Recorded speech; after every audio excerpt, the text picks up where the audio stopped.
All right, everybody, and it sounds like we are ready to go with Pokemon, the trading card game, with Toronite.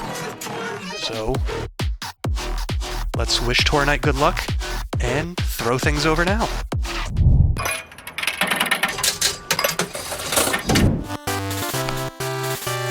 Hello, everybody, and welcome to Pokemon TCG. My name is Toronite. I'm so grateful for Speedromizer for giving me the opportunity to showcase this game. This game is wonderful. It's been on Speedromizer in the past. I'm very fortunate that to be able to showcase this game as someone who loves teaching people about this game. It's gotten new life on the Nintendo Switch because it got ported to the Switch last year, and we are going to be doing an 80% Glitchless run, although might want to stretch the meaning of the word glitchless. So before we do that, let's name our character. So let's go with Speed. And Speed 6, yeah, to commemorate Speedromizer 6. Okay, there's gonna be plenty of time for me to kind of explain everything, but we have a nice little countdown. We're gonna go live in 5, 4, 3, 2, 1, and go. Okay, so Pokemon TCG.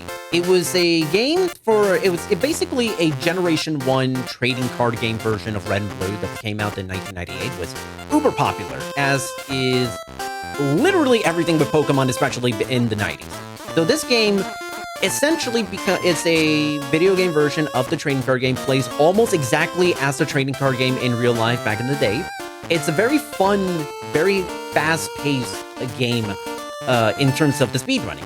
So the glitchless category is the most popular category, although I will try to see if I am not rusty enough to showcase the one glitch that I like to kind of showcase in marathons. But if not, then we're only doing this just to skip the tutorial because the tutorial is 8 minutes long, and we don't got time for an 8-minute tutorial cutscene. At least I don't.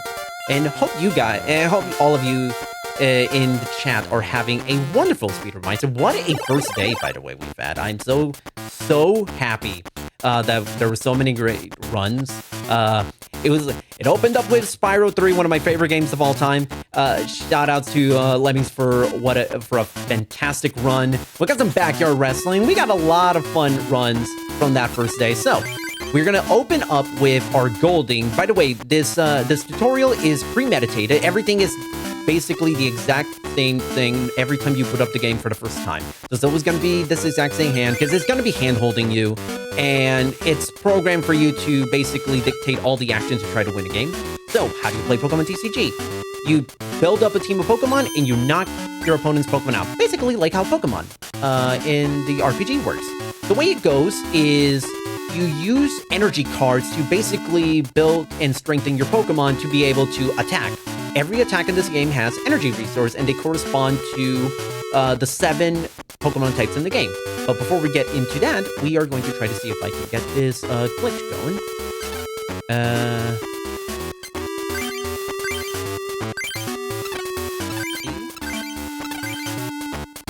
There we go. Perfect. Well, not perfect, but at least we did it. So if you do a certain button command or certain inputs at the exact same time, you're able to actually instantly win the game, meaning that you can technically go through the entire game only doing this trick and beat the game in like 20 minutes. But I want to showcase all the cool stuff that is in the game. So we're just going to only do this as one instance. We're going to go with the Bulbasaur deck, which I would like to recommend for new beginners. Bulbasaur deck has a lot of really great qualities in terms of the getting a lot of beginner-friendly strats going. Before we go a little bit deeper, I'm going to do let me see if I can get this right. Oh, wait, actually. There we go. Okay, so I'm going to do a RNG manipulation called mail manipulation. The way this game operates is that it is dictated by a global frame rule that is going to dictate almost everything that almost everything in the game. And I want to say that if I do this right, it's a chancey. Oh well. Not gonna spend too much time. Because the way I basically do it with the way I'm doing this on the Switch, and I didn't have enough time to kind of prep because this was a bit of a last minute change in all this, but very fortunate that I was still able to at least get something going with the mail manipulation. So what I was trying to do is trying to manipulate my way into grabbing a Hitmonchan. That makes the early game a little bit more consistent. We already have a Hitmonchan already, but having two is definitely better than one. And that free mail booster pack that you get, by the way, that was our rival Ronald. We will see him multiple times. That booster pack that we get is a Coliseum booster pack. It is one of the 4 booster packs in the game, and it has many of the best cards in the entire game in terms of speedrunning. It's got plus power, which adds 10 more damage to your following attack. It has computer search, which allows you to discard 2 cards from your hand and allows you to search any one card in the entire deck and add it to your hand.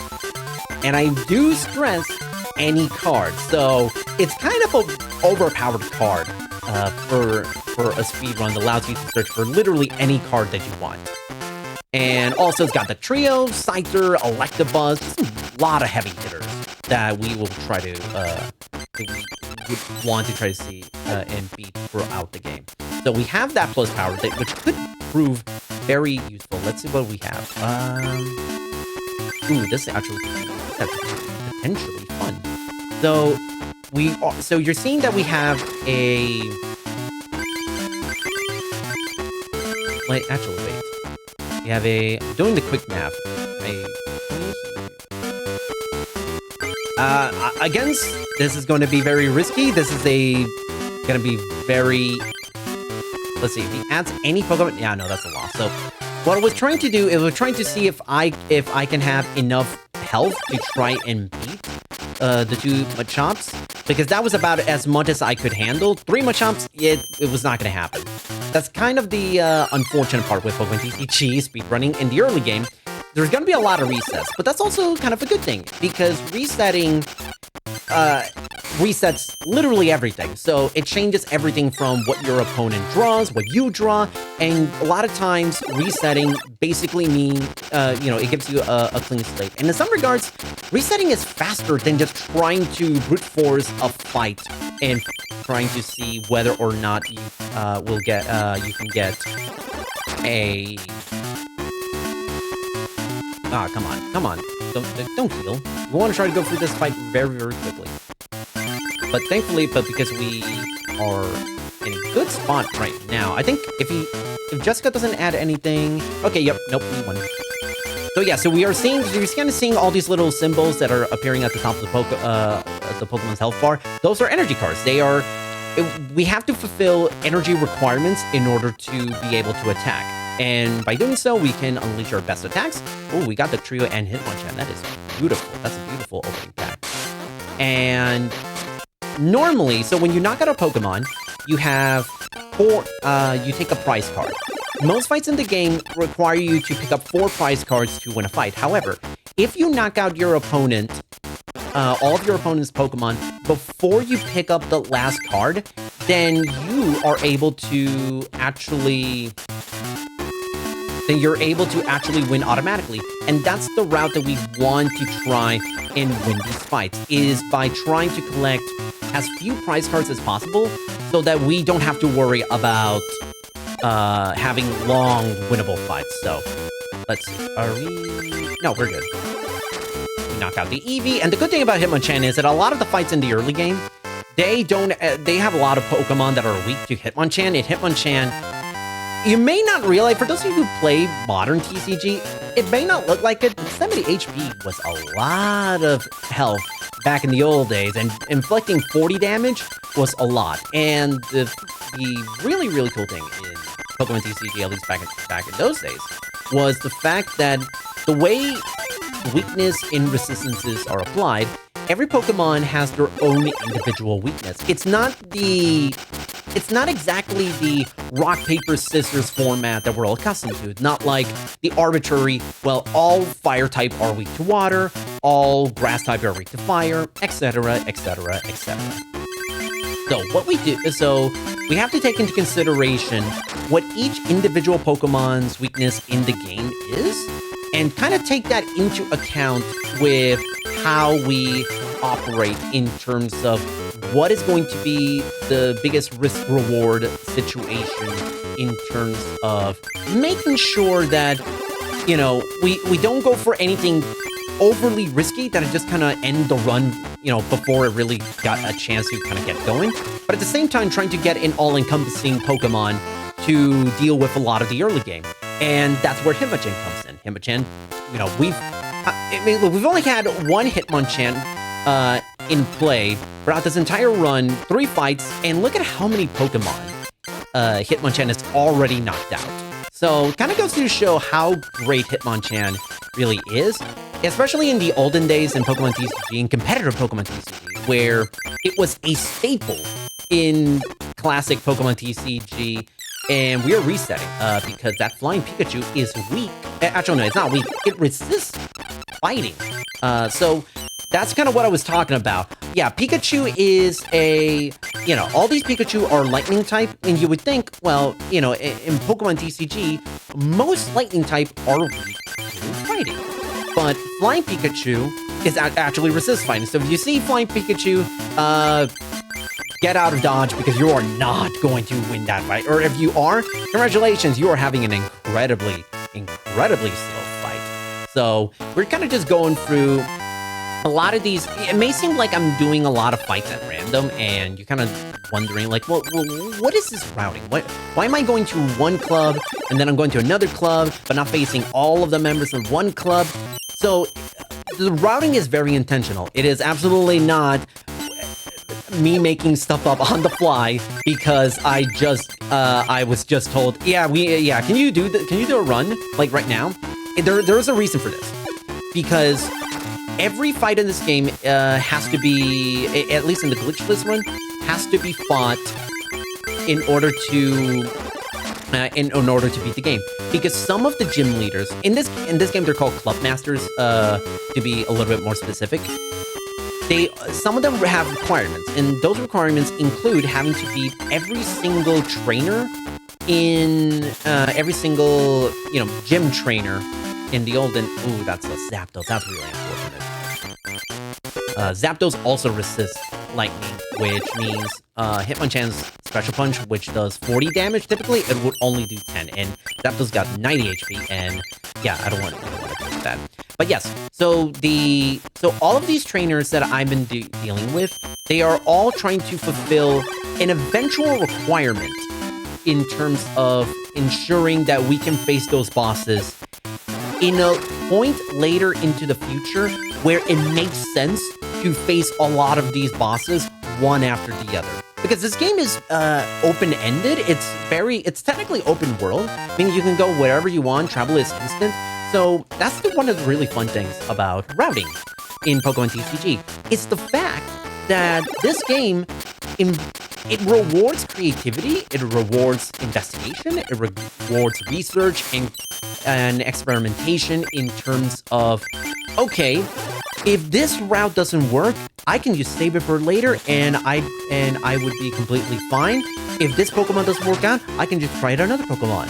And that's that's part of the beauty of this, is that there's no like tried and true world record exclusive route or anything. It's just whatever you feel most comfortable, as well as your execution in Pokemon, as you get more experience doing Pokemon TCG. And it is not just a routing thing, it's a starter choice. Because as you saw, I picked Bulbasaur. Bulbasaur contains Dugtrio, Hitmonchan, Electabuzz, among others. And those are great cards. Oh, it also includes Plus Power, which is also another really, really good card. So what we do is, the thing about Pokemon TCG is ensuring that we want to not only have the route that we want, but it still kind of makes sure that we have the deck that we feel most comfortable with. And for me, that comfort level is with Hitmonchan. It's with Bulbasaur because it has a lot of great qualities with you know, big, relatively easygoing early game consistency. Charmander was actually the most popular deck throughout the history, throughout most of the history of this category, because Charmander has a lot of great fire types, meaning you can deal with the grass type early. It's got Computer Search, which, as I mentioned earlier, is an incredibly powerful card, and it's also got Duck Trio, so there is a lot of really good quality in terms of having Charmander. Squirtle's kind of a different story because Squirtle, the best way to describe Squirtle as a starter in this game is think Bulbasaur except harder. Meaning it's got some qualities of the Bulbasaur deck, but it doesn't have the trio, which means you're gonna have to figure out, you have to get really creative with your end game. You don't have a lot of great trainer cards, which is stuff that, you know, you draw more cards, you defend, you heal, etc., etc., etc. But that doesn't mean that it is not a bad deck. You can get great cards. You can absolutely get a what's the word? You can absolutely get a great time. In fact, two of the I'm gonna have to reset. That's unfortunate. Unless no, I'm gonna reset. This is a really annoying fight with Amanda. This is the one instance where we actually have to do two different Pokemon types because she's got a counter for each one, so you're just gonna have to hope and pray that you actually get the proper matchup. Amanda is a massive passive run killer, and so I am hoping that I get the right matchups. That's potentially good. We'll see. We will see. But as I was saying, Bulbasaur, Charmander, and Squirtle. No matter which of the two starters you end up picking, you have the potential to actually have a great run. And that's, as I mentioned, that's the beauty of Pokemon TCG, is that you can absolutely, the world is your oyster with this game. So so you are able to just have an absolute blast experimenting, figuring things out as we kind of go. And as I am also trying to kind of figure out what, actually, this is actually a great illustration. It's actually a good, very good hand. So, what you just kind of saw me do right now is, wait, come on. Let's actually attach an energy to be able to one-shot the Poliwag. There we go, perfect. So what you just saw me do right now is use the trainer card called Energy Search, which the intended purpose of that card is to, what's the word? The intended purpose is to search out an energy card, and you do that by looking at your deck. The thing about this game is you are able to, when the deck appears on screen when you're searching for an energy, it actually displays the cards in order of top to bottom what is going to be the very first card that the very first card you're going to see. So the first 5 cards that you saw on the opening screen, that is going to be the first 5 cards that you draw. So what we do is we use Energy Search to see, okay, I have Professor Oak already in my hand. It allows me to discard my entire hand to be able to draw more cards. So I want to see, is this a good hand, or do I have to use Energy Search to essentially shuffle the hand and re-roll and get something going? So by the way, this is our first boss, Gene. Take a listen to this amazing boss music, and the boss music and the entire music of this game is just wonderful. So I will try to see if I can get something going. Okay, nothing for now.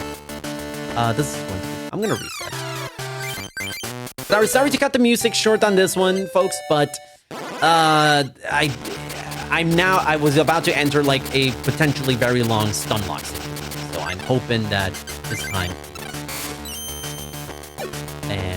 well, back to Rhyhorn. And unfortunately, Rhyhorn is one of the most common Pokemon he will bring out, so fortunately, at this point, we have to Grin Bear it, but we do have a close power, meaning I can one-shot this thing in 2 turns. One more turn, and we are, hopefully, are good to go. I'm hoping that it lands Tails, and I can now take him out. The cool thing about Scyther is that it resists fighting, and his entire deck is fighting Pokemon, meaning there's hardly anything he can do to even touch me. Almost none of his moves will actually hurt me, not even one bit. So it's really at this point a free-for-all. We're just kind of now beelining to the end of this fight. He's not going to do anything, and there really is not much more in here. So this would be actually a great time if there's any messages or there anything the wonderful host of this run has to say. Absolutely. I will cut in here to briefly talk about the fact that we are raising money for community here at Speedromizer 6.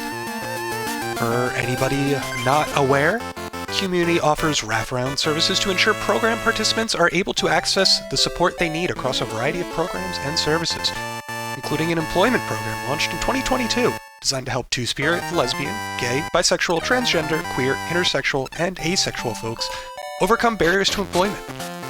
So, be sure to get some donations in here today for QMUNITY, because it is a very, very good cause. Wonderful, wonderful cause, and I'm very, very excited to be back here later this weekend when I'm doing my own hosting duties. And in addition, I'll be doing Super Mario Odyssey, so I'm very, very excited for this Mario Odyssey run, especially after I finally got a PB that goes under the estimates. So, and I'm not done. This is gonna be a fun run coming in, depending on. Well, let's say November 23rd. 24th, I want to say? No, 23rd. Get my dates mixed up here. Anyway, so we got Electabuzz. You might have noticed, eagle-eyed viewers might have noticed, hey, wait a minute. What kind of club is this? First of all, that's Pidgey. That's Pidgeotto. Don't worry about it.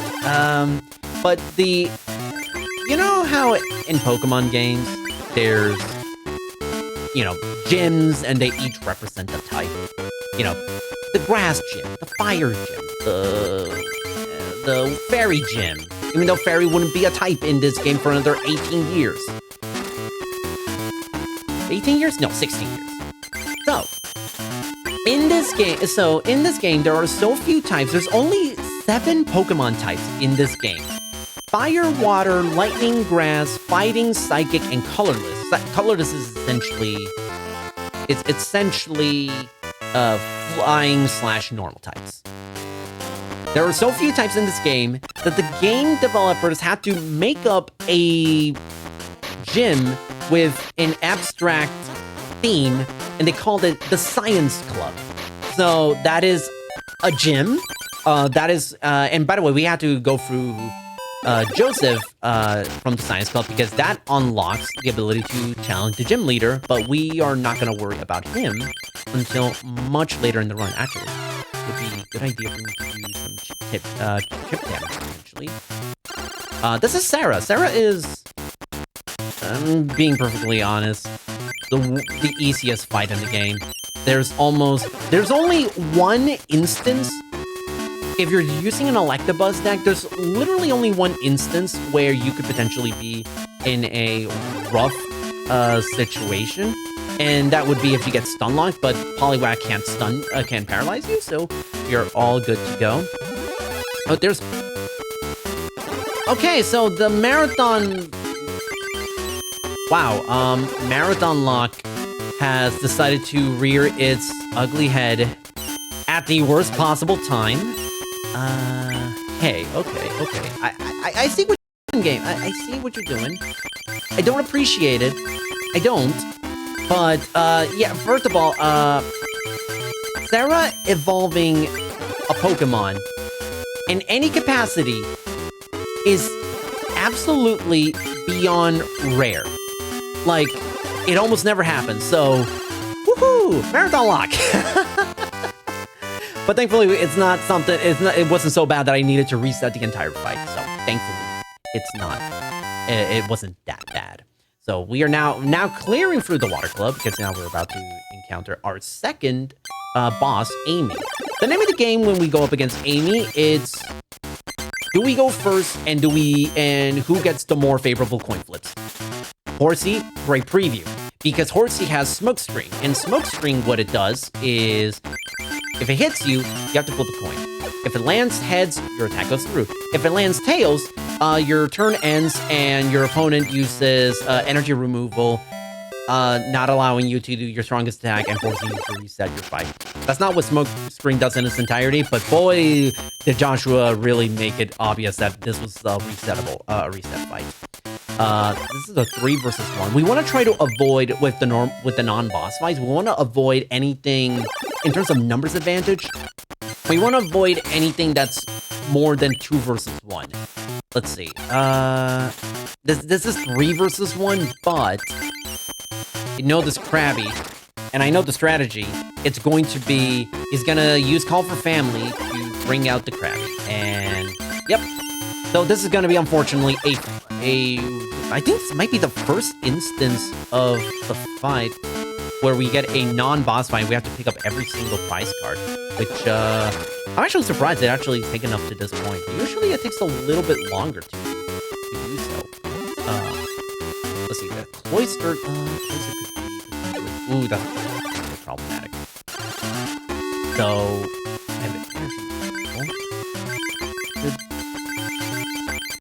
should be fine. Just trying to kind of just make sure that I am not in a bad spot. Clamp. Really? I've never seen Clamp. Zombie, have you heard me before? Oh, I have never seen this in a marathon. Marathon luck rearing its ugly head again. But it's fine. He said the thing. Yeah. Oh, Tristan.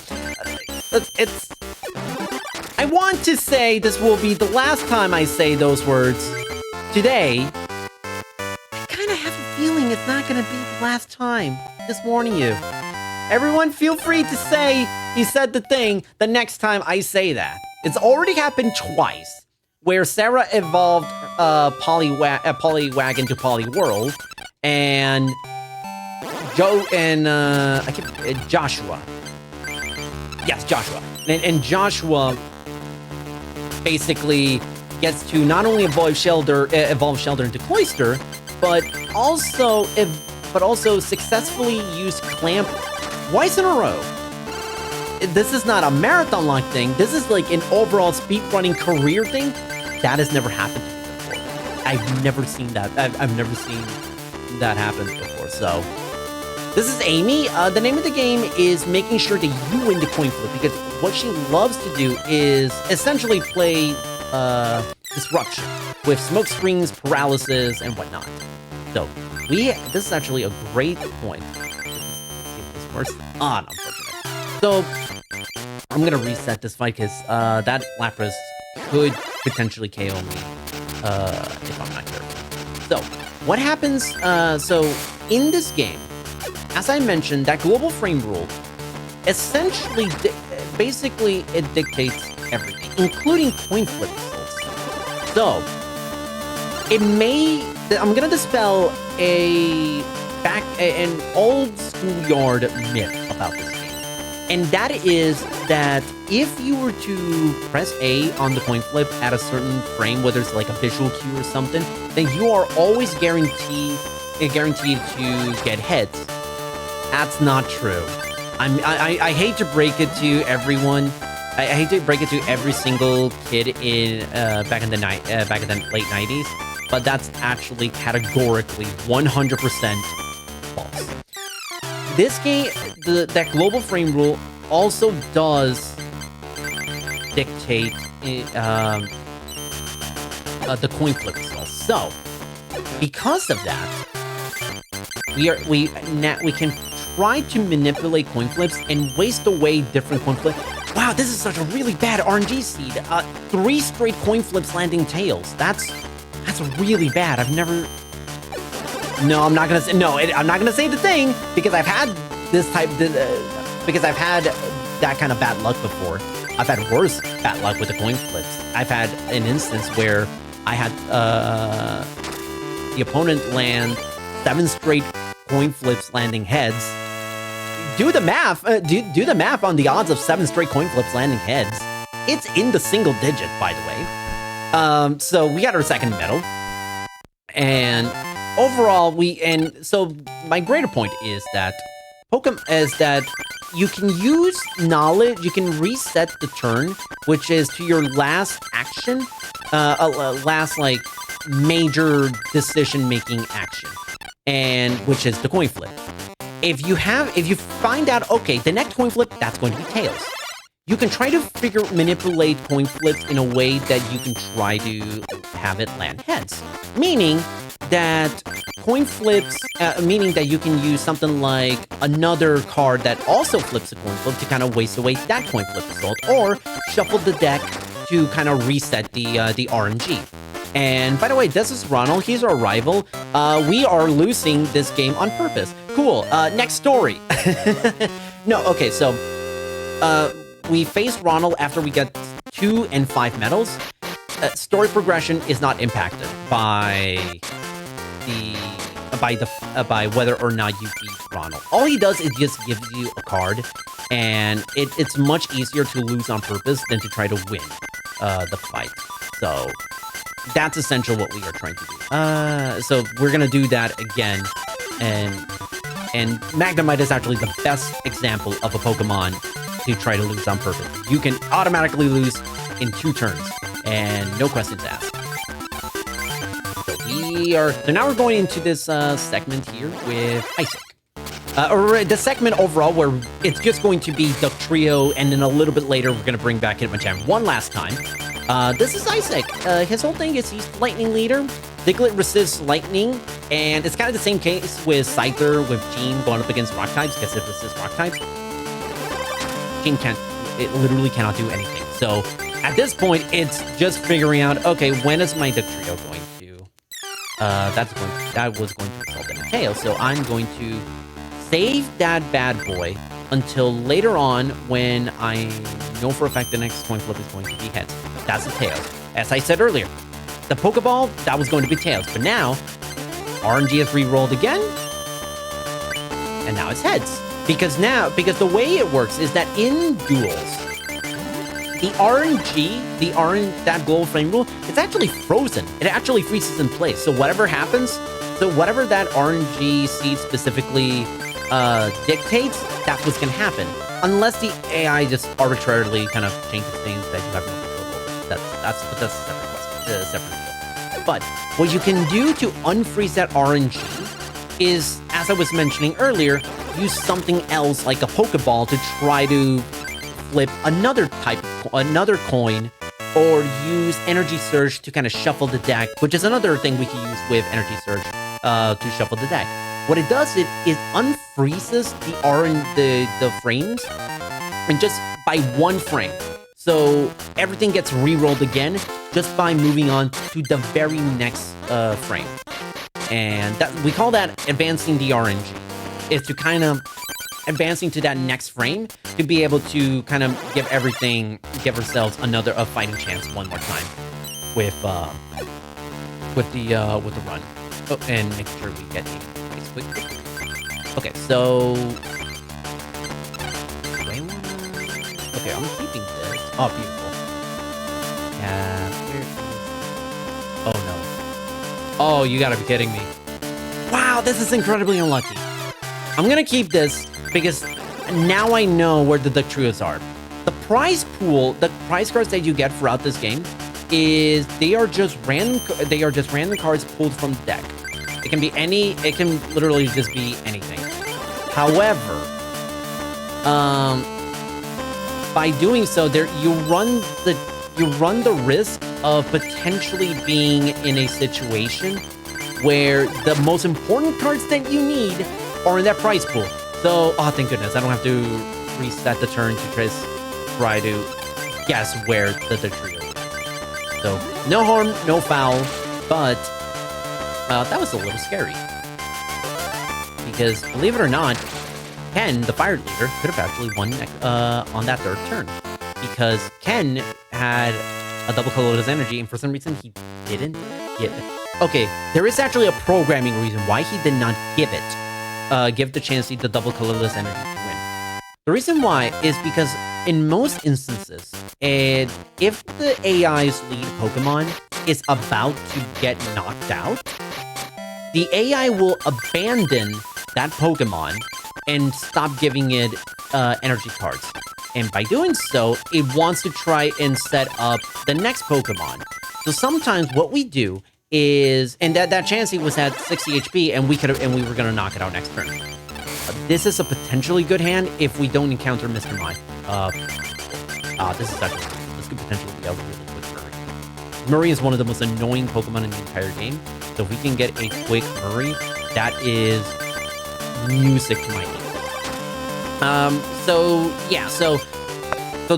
sometimes what we do is that we purposefully don't attack. We don't attack with our strongest moves in the hopes that we can just simply figure in the hopes that the AI just kind of thinks, oh, I have a phenomenal chance of being able to survive to the next turn. And then boom, next turn we then hit him with the strongest move. And also the opponent wastes a turn by adding energy to a Pokemon that they thought was going to live next turn. Oh, hey, Herman-chan, boy, did I needed you on last turn, but I don't need you anymore now. Marie is an extremely dangerous opponent that I am very grateful that we actually beat relatively early game was a little bit annoying, but we actually have kind of stabilized things just a little bit. So we're now actually 5/8 of the way through our medal count, which means we get to see Ronald again, which means you're get to see the Magnemite Boom strat where we lose on purpose. It feels like it was only 5 minutes ago where I introduced this strategy to the wonderful chat and the wonderful Speedromizer community. So, you all kind of saw what the deal was. I don't need to explain again. So, if there's anything that the host would like to say, if there's anything that Sam wants to kind of mention, now would be a great time. Because this is just going to be a repeat of the first Ronald fight. Absolutely. I'll remind everybody just what Speedromizer is for anybody who's just tuning in now. Because we are showing you today with these runs. You are watching the Speedromizer 6, and Speedromizer is a charity marathon with a twist. What you submit is not what you run. Accepted runners are randomly assigned a game that somebody else submits, and you have 90 days to learn that game. So if that sounds like a fun time or an interesting concept to you, be sure to join the Discord at speedromizer.live/Discord. It's a good time. I would highly recommend it. Awesome. Just enough time to kind of explain what the heck am I doing, Toronite? Toronite, why did you talk to an old man? You never met that old man once in your life. What are you doing? So, what I'm doing is, if you talk to that old man, this is wait, what does he have? Oh, okay, this is still working, potentially. If you beat Murray, the psychic leader, he gives you Mewtwo for free. All because the old man just didn't like that Murray was arrogant. That's about it. That's literally the whole side quest to getting this promo level Mewtwo card that we're using right now. Because I don't like Murray. Can you beat him? I'll give you Mewtwo. And with that, we beat Mitch.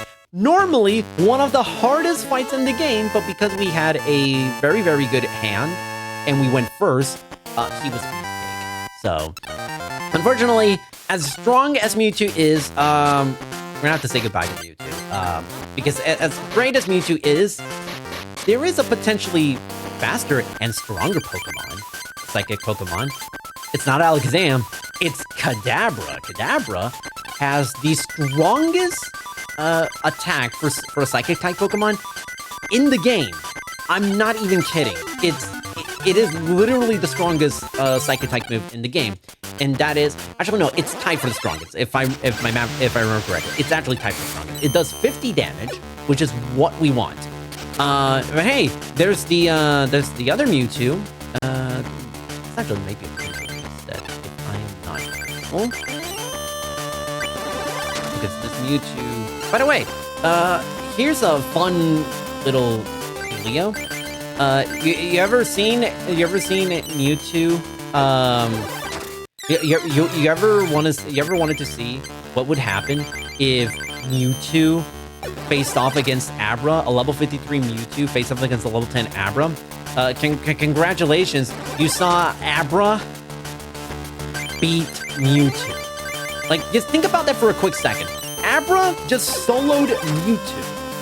That's the beauty of Pokemon TCG, is that you're able to see so many different things. Oh, this could be, well, it was fun while it, well, actually, wait. It was fun while it lasted. We were gonna get knocked out. That was kind of the unfortunate part. If I could have evolved to Kadabra, but then Mewtwo would have taken us out. We didn't have enough energy cards to be able to. Well, at least you saw Abra beat Mewtwo. That's the important part. That's the thing that I was... if I'm being honest, that was the biggest thing I wanted to show off in this game. This run could be 2 hours long. Don't worry.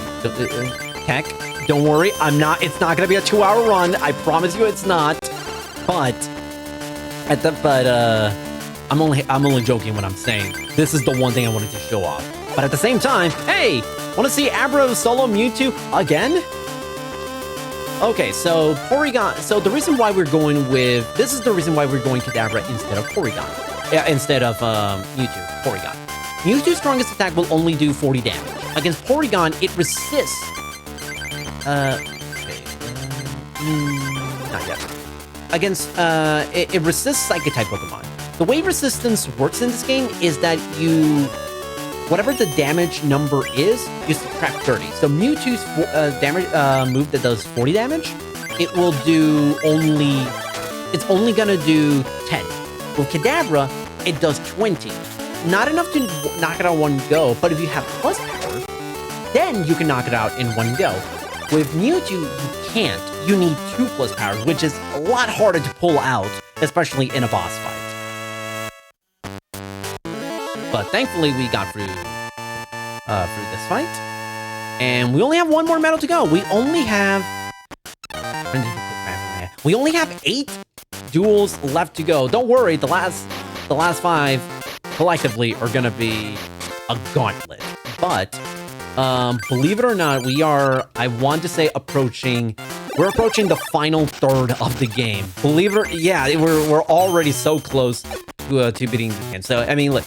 Want to try to get this done as fast as possible, just to kind of give, all the volunteers, all the hosts, all the tech, all the organizers of this marathon who've done an absolutely incredible job.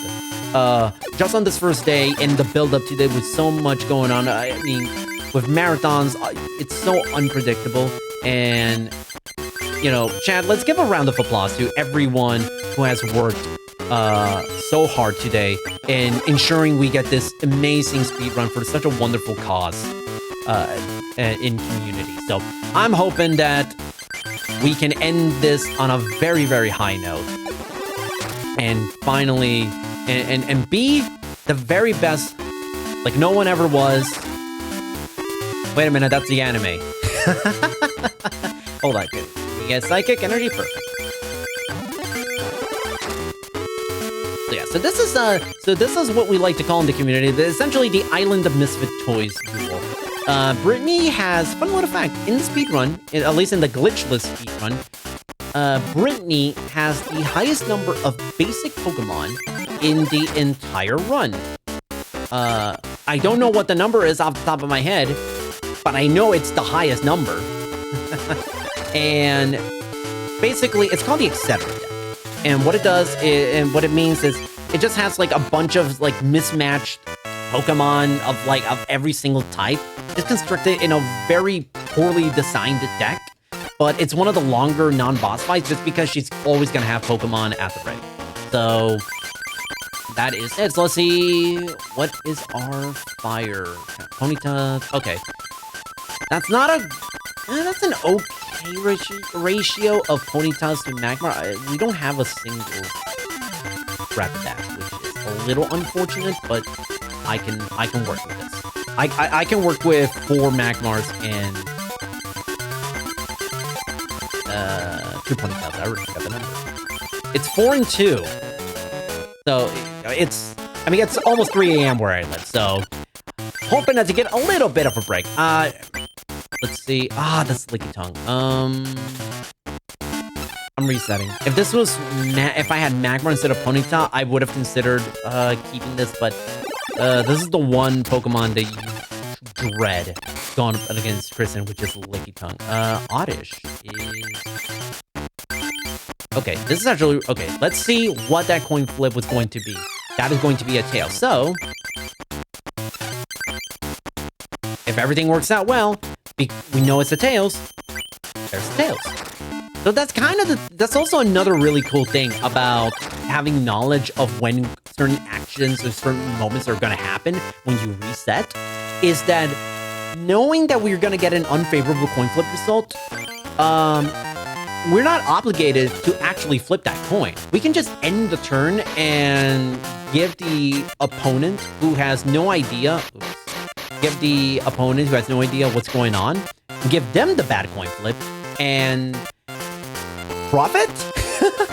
Step 1, get a bad coin flip. Step 2, reset. Step 3, end for turn and give the opponent the bad coin flip. Step 4, profit? I think that's... I want to say that's the meme? I think that's the meme. But yeah, this is Nikki, our final... Not our final boss, but our final, I guess, regular boss of this run. Because after this, we are... listen, it's a Pokemon game. Which means we got it at League 4. Which means we got a champion. Which means we have a gauntlet left. But this is the last fight before we get to it. So we're actually good. This is a potential sub-hour phase, which is actually pretty solid. Ooh, Gloom. But we have a full heal, so that is fine. Normally, Poison is very annoying, but we have full heal, so it's fine. It's a weapon. And the Pokemon that she has is Bulbasaur, so... come on.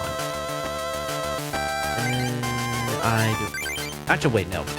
We have Gust of Wind, which basically switches an opponent's Pokemon with one of our choosing, meaning that we don't have to deal with potential Stunlock. And I'm not worried about Bulbasaur because Bulbasaur requires 2 energies to be able to attack, meaning that Nikki couldn't do anything with Bulbasaur until until she spends 2 turns just setting up the Bulbasaur. By the way, I mean, listen, it's Pokemon TCG.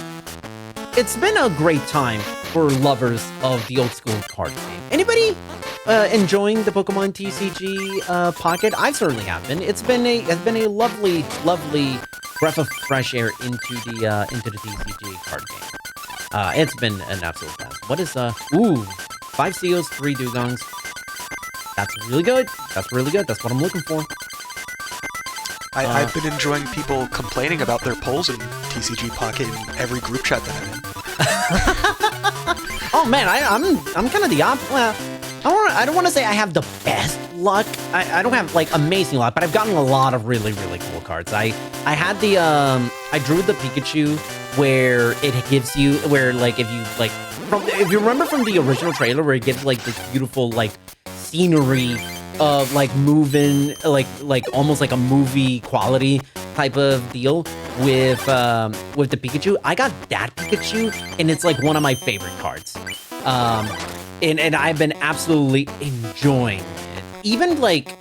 Even just like doing the daily login, and the only thing you do is just you do your pulls, and you don't even do anything of the sorts in terms of actual battling. It's such a fun time. It's like even just getting your free 5 or 10 cards of the day and whatever you get for Wonder Pick. it's a breath of fresh air. I'm very happy that TCG Pocket has come out. So we're the Elite Four. I didn't want to like. I want to bury the fact that we're in the Elite Four, but we're kind of already almost done with the first of the Elite Four. Yeah, we're done. Yeah, we just beat the first of the Elite Four. That was actually very, very easy. So, there's a gimmick with the Elite Four members. They're called the Grand Champions. Well, that's not the gimmick. The gimmick is that each of these have signature cards, of which they are video game exclusive. The reason why is because some of those have special abilities and properties that the real life TCG never considered an element of randomness that it's not prepared to handle. So they just only left it in the TCG video game. We didn't actually get to see it, but Courtney's ace was Moltres, which when it's played, all it does is give you 1 to 4 random fire energies at all times. Steve is already kind of seeing the lightning theming. He's got Zapdos. Somewhere. Okay, that is a point flip his tail, so I'm hoping that we don't get I'm hoping that they don't have to potentially cause any problems. Okay, Voltorb is not really an issue, but I'm glad I made him waste a potion. Got rid of the Eevee. At least one of the 2 Eevees. Let's see what happens. Okay, like the buzz. The thing I'm dreading is the signature legendary Zapdos card that he has. Oh, perfect. Oh no, we're good. That's Zapdos. What it does is when it's played on the field, it does 30 damage to any one random Pokemon on the field, including its own. However, that Pokemon resists. It bypasses weaknesses, it bypasses resistances, meaning Diglett is free real estate for a knockout, and you kind of don't want to deal with that because if you are only left with one Dugtrio, or with one Diglett and nothing else, you're gonna lose automatically. You can actually lose the fight before your first turn if you go second. Like, you don't even get a chance to even play the game. Like, that's how potentially annoying Steve is. But as annoying as Steve can be, this next fight is worse. This is the hardest fight in the game because he has every single rotten element that you don't want to see in an opponent in Pokemon TCG. He's got damage sponges. He's got some really powerful tanks in Lapras. He's got Articuno. He's got multiple versions of Articuno, all of which are incredibly annoying. So we are trying to really doing our best to ensure that. Actually, wait, I'm going to hold off. I'm going to hold off on evolving in case I get paralyzed. Hold on, what? I'm hyping up the Elite Four, and these have been 3 of the easiest fights in this was... Okay, I'm not... Okay, we are not biting that gift horse in the mouth, but this is legitimately one of the greatest first 3 dome fights in the community's history. It's... First of all, we have not seen a single legendary Pokemon. And I can guarantee you we're almost not going to see with him. His legendary Pokemon is Dragonite. That's not even a legendary Pokemon. And also, it's not even something that he can get out easily. The legendary birds, they all have the ability to... the legendary birds can be played instantly. Whereas in the case of Dragonite, you need to have... Ooh, that's a... that's... Okay. What are my options? Here, and... Okay. This is dicey, but I think we can... Oh, wait a minute, I did not hit the vendor. Oopsies! As the chat pointed out, marathon luck. Hey, sometimes marathon luck can be a good thing, believe it or not.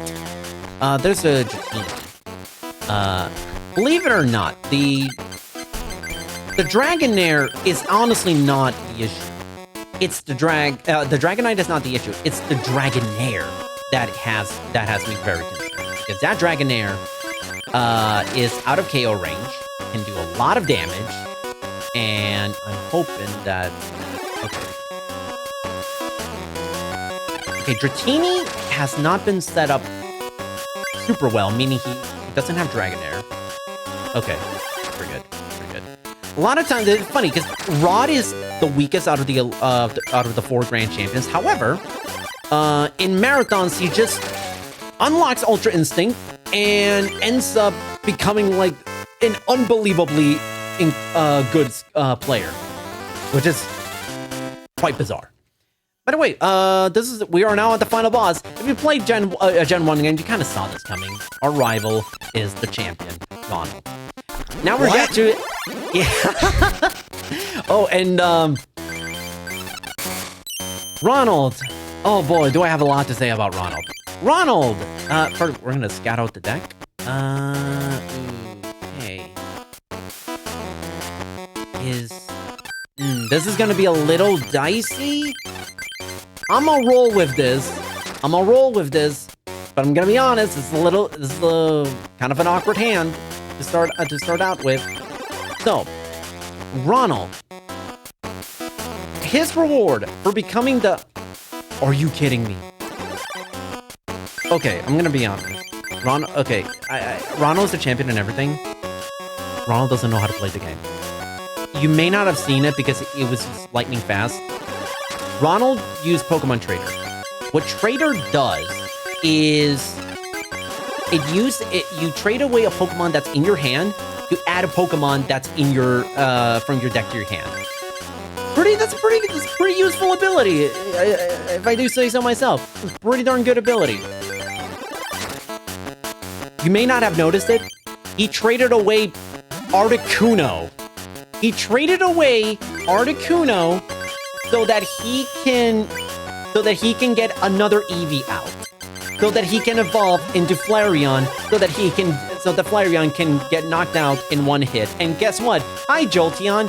Jolteon can't do anything because Jolteon is lightning. Lightning does not is resisted by fighting. And hey, we beat. Wow, this may have been the second or third time in Pokemon TCG Marathon history that we went the entire gauntlet without seeing a single legendary bird. Here they are, Moltres. Pretty good. There was Articuno. He looks pretty snazzy. Would have been great to see him in action at least once. There's Zapdos. It's killed a million runs. It's cool. There's Dragonite. He's a part of the party, and time goes, now. That is legitimately one of the best, it's not all-time great, Pokemon Dome segments, but it's like a step below that.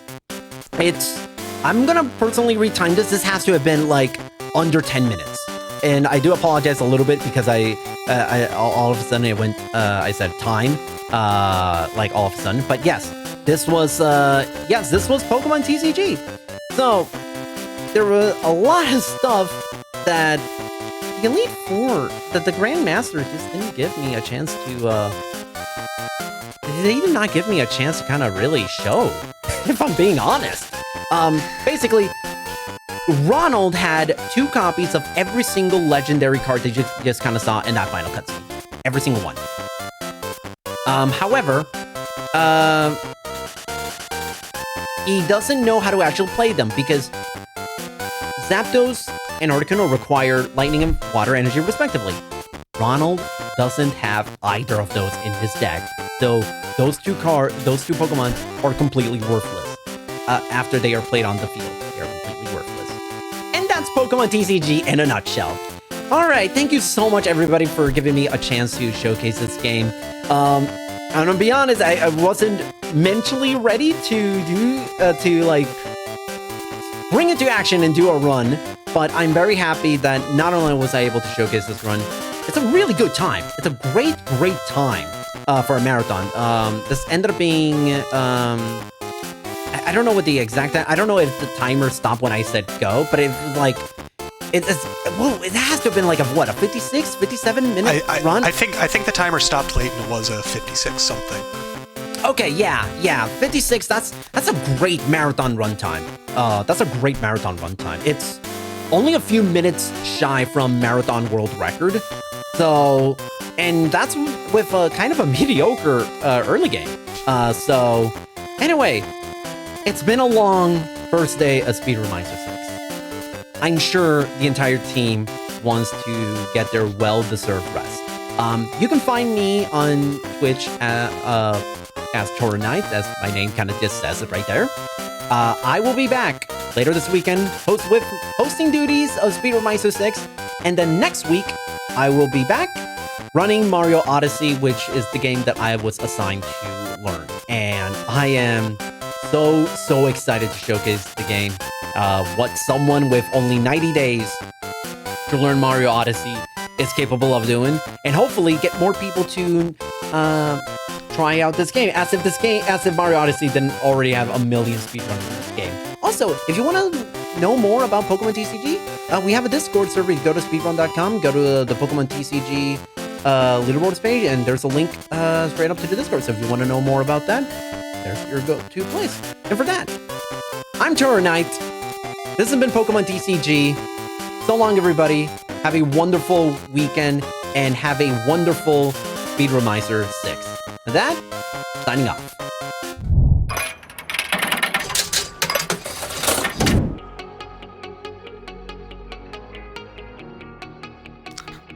All right. I hope everybody enjoyed that Pokemon TCG run, because I know I did.